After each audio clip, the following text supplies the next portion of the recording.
Let's get right into it. Number 9. The Rejected Band. In 1962, Dick Rowe at Decca Records made what's probably one of the worst business decisions in music history. He turned down the Beatles. 4 young guys from Liverpool drove 200 miles through a snowstorm to get to their audition. When they arrived at Decca Studios, they were forced to use unfamiliar equipment instead of their own, and John Lennon had a massive hangover. The Beatles played 15 songs that day, and they weren't great. They were tired, cold, and struggling with the strange equipment. Dick Rowe told their manager, "Guitar groups are on their way out." Instead, Decca signed a local band called Brian Poole and the Tremolos, who actually went on to have several hits. But this rejection transformed music history. The Beatles kept looking and signed with EMI Records. There they met George Martin, the producer who would help transform them into the greatest rock group of all time. Martin even suggested they replace Pete Best with Ringo Starr. Dick Rowe became known as the man who turned down the Beatles, but he learned from his mistake.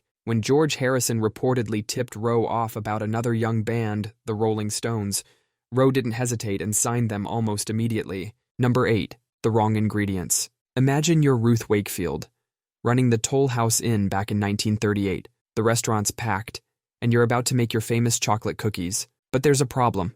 You're out of baker's chocolate. It's the middle of dinner service and your customers are waiting. So Ruth starts digging through her pantry and finds a Nestlé semi-sweet chocolate bar. She expected the chocolate pieces to melt and spread through the cookie dough, but these chocolate chunks had other plans. When she pulled these ruined cookies out of the oven, something interesting happened. The customers loved them.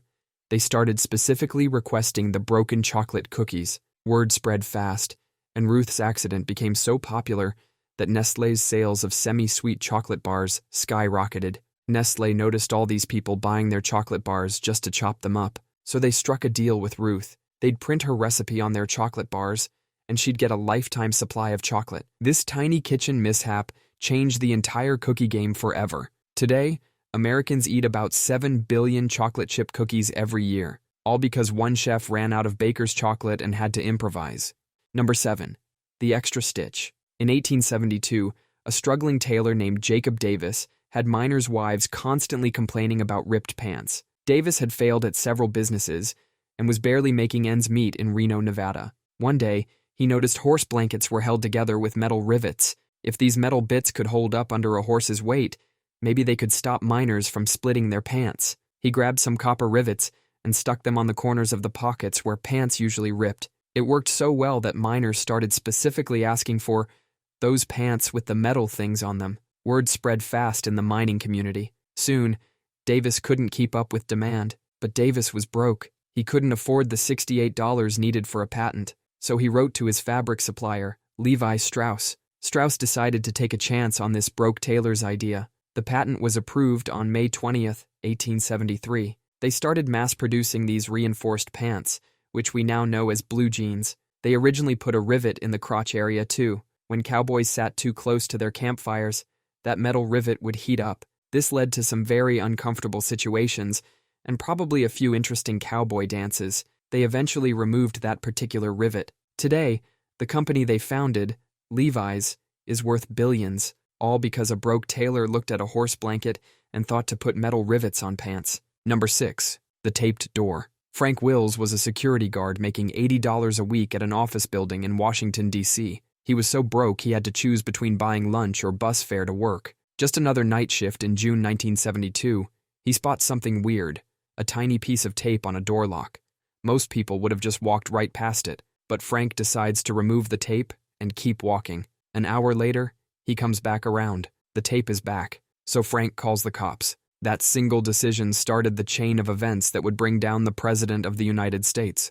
That taped door led to the Watergate office break-in. The burglars were caught red-handed thanks to Frank's attention to detail. This kicked off a massive investigation that revealed President Nixon's shady activities. 2 years later, Nixon became the first and only U.S. president to resign. But while Nixon retired with a fat pension, Frank's life went downhill. He couldn't handle the sudden fame. He lost his job, couldn't find steady work, and ended up living with his mom. He died broke and forgotten in 2000. The man who changed American history couldn't even afford his own funeral. Number 5. The Rainy Day That Created a Monster. Back in 1816, one rainy day changed literature forever. At a villa in Switzerland, Lord Byron, Percy Shelley, and an 18-year-old girl named Mary were trapped inside. There was no TV, no phones, nothing to do. They were bored out of their minds. This wasn't just any normal rain. 1816 was known as the year without summer. A volcano in Indonesia had erupted so badly that it messed up the weather across the entire world. The clouds were so thick that farmers couldn't grow crops.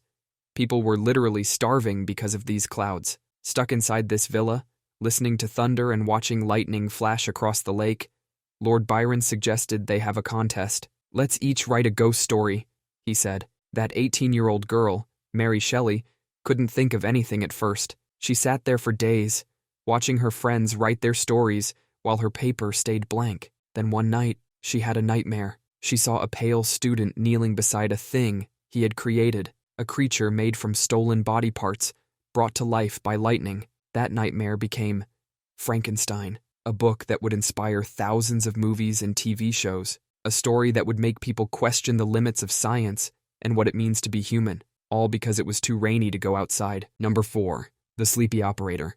Meet Cyril Evans, the wireless operator on the SS Californian. On April 14, 1912, after a long day of sending ice warnings to other ships, Evans was ready to call it a night. Just before shutting down his equipment, Evans tried to warn one more ship about the ice. That ship was the Titanic. The Titanic's operator, Jack Phillips, was swamped with rich passengers' personal messages. Phillips snapped back at Evans and said, "Shut up.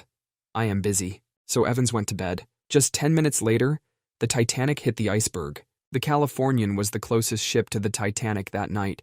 Some historians say it was as close as 6 miles away. When the Titanic started sending distress signals, Evans was sound asleep. His wireless set was turned off.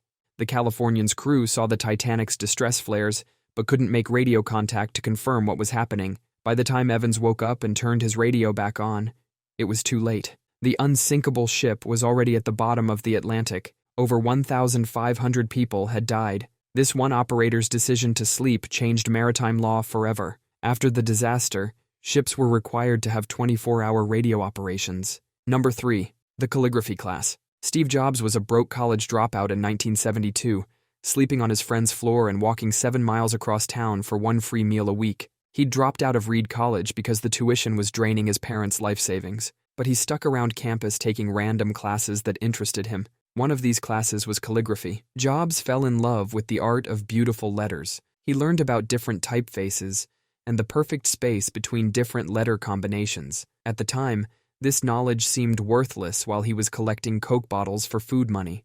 10 years later, when designing the first Macintosh computer, everything changed. Computers back then displayed text in a single, boring font. Jobs remembered his calligraphy classes and made the Mac the first commercially successful computer with beautiful typography, multiple fonts, and proportionally spaced text, all from that one calligraphy class. Windows later copied this idea, and soon every computer had beautiful text. Every website you visit, every document you read, looks beautiful because of that random calligraphy class he decided to take. The professor, Robert Palladino, was a former monk who had never even seen a computer. Yet his teachings about the beauty of letters shaped how billions of people interact with technology today. Number 2. The Doctor's Lunch. Dr. Alexander Fleming accidentally discovered something that saves millions of lives because his lab was messy. Fleming was studying bacteria when he went on vacation for a few weeks. His lab was messier than a teenager's bedroom, and he left some bacteria samples out on his desk. When he came back, he found something weird. His bacteria samples were covered in a gross-looking blue-green mold. Most scientists would have just thrown them away, but Fleming noticed something strange. The mold wasn't just growing on the bacteria, it was killing it. This mold turned out to be penicillin, the first antibiotic ever discovered. Before this accidental discovery, a simple cut could kill you. A scratch from a rose bush could be your ticket to the afterlife. If Fleming had been a tidier person, or if he hadn't gone on vacation, or if he'd thrown away those contaminated samples, millions of people might have died from infections we now consider minor, all because of a contaminated culture left on a messy desk. Number 1. The Wrong Turn That Started World War I. June 28, 1914. Archduke Franz Ferdinand is visiting Sarajevo. Earlier that morning, someone had already tried to kill him with a grenade. The attempt failed, and the would-be assassin only managed to hurt some people in the convoy behind the Archduke. Franz Ferdinand decided to visit the injured people in the hospital. The driver of his car took a wrong turn. When he realized his mistake, he stopped the car to turn around. And right there stood Gavrilo Princip, another assassin from the same group that tried to kill the Archduke earlier. For years, a story spread that Princip was eating a sandwich at a local deli. But that's a popular myth. The real tiny decision was the driver getting lost. Out of all the streets in Sarajevo, the driver stopped exactly where another assassin was standing. Princip took his second chance. This assassination set off a domino effect. Austria-Hungary declared war on Serbia. Russia joined to help Serbia. Germany jumped in to help Austria-Hungary. France and Britain joined to help Russia. One wrong turn led to World War I, a conflict that killed 20 million people, changed the map of Europe forever, and ended 4 empires. That's all for today. I'll be making similar videos in the future. Subscribe to see them.